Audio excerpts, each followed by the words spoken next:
Good morning, everyone. Boker Tov. This week's Torah portion, next week's Torah portion, and the week after that's Torah portion all begin the same way. Just the verb is changed in the beginning. This week's Torah portion begins, Vayetze Yaakov. Jacob went out. Next week's Torah portion is Vayishlach Yaakov. Jacob sent. And then the third one says, Vayeshev Yaakov. Jacob settled. See, in this week's Torah portion, he's heading out to Haran, the house of his uncle, where he will marry and build his family. In next week's Torah portion, he wants to come back home. So Vayishlach, he sends messengers to his brother Esav to say, I'm coming home, let's reconcile, let's make peace. And then the third week is Vayeshev. He's able to come home and settle down with his brother and his family in peace. And this three-step process is really the process of all of our journeys in life. First, we head out. We have a goal. We have a destination in mind. And we depart. And ultimately, Vayeshev, we arrive at our destination. We accomplish, we settle. But there's an important step in the middle between the departure and the arrival. And that is Vayishlach. We have to send ahead of us. We have to plan. We have to organize. We have to send messengers, whether literal messages or metaphorically, to prepare the way for us to settle and to be able to live and be in peace and tranquility. We find Jacob does this himself later in his life. When he hears that Joseph is alive and he wants to go be with Joseph in the land of Egypt, he leaves, he departs from Israel to move with his entire family to the land of Egypt to be reunited with his beloved son Joseph. But before he arrives, he sends ahead a messenger. Who does he send? Judah. He says, Judah, you go ahead and prepare the way for us. And what does it mean to prepare the way? Our rabbis say he didn't send him to stock the refrigerator. He sent him to prepare a place of Torah study and prayer. He said, if I'm going to bring my children and my grandchildren to Egypt, there has to be a Jewish community, a Jewish environment for them to get a Jewish education. And then he was able to arrive and settle in Egypt and live the 17 best years of his life with his family, reunited with Joseph, watching his children continue their Jewish education and their Jewish life. The first couple who were both held hostage in captivity to be getting married is Sapir Cohen and Sasha Trufanov. We were blessed to meet them in Israel, and then they've come to our community multiple times. A beautiful, delightful couple. And they were both taken hostage on October 7th. And now they've come back together.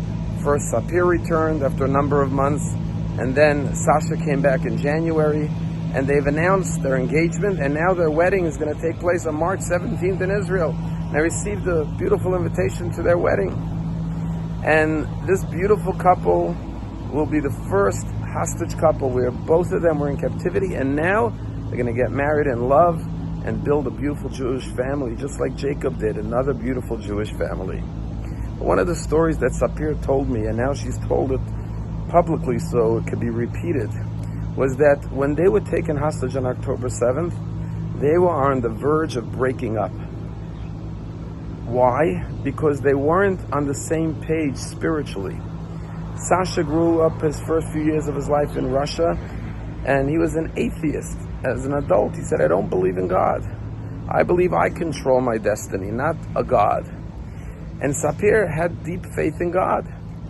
And she said they would talk about their disagreement about faith in God and belief. And they said, how are we going to get married and build a family together if you don't believe in God and I do? What are we going to tell our kids? And so they were literally on the verge of breaking up. And she said, not only that, when I was taken hostage on October 7th, I made a resolution that I'm going to start keeping Shabbat. And so now I'm thinking, not only doesn't he believe in God, but I want to keep Shabbat for the rest of my life. That's my commitment, my resolution on October 7th. And she said she actually waited 13, 14 months for him to come home. And in her mind, she said, I'm waiting for someone that I'm never going to marry anyways.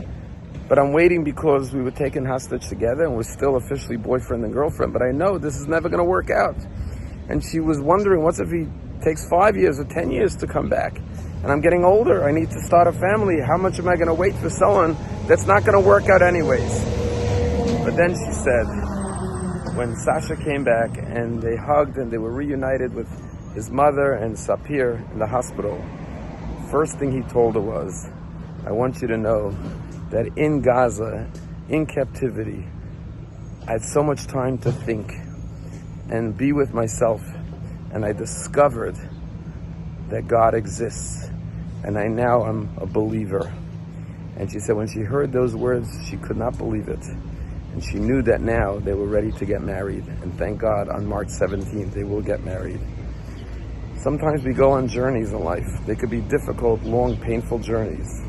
And ultimately, Vayeshev, we will arrive. We will reach our goals and our destinations. But there's a step in the middle, and that is Vayishlach. We have to use the time on the journey to prepare ourselves, to be ready, to be able to dwell and settle in peace and tranquility.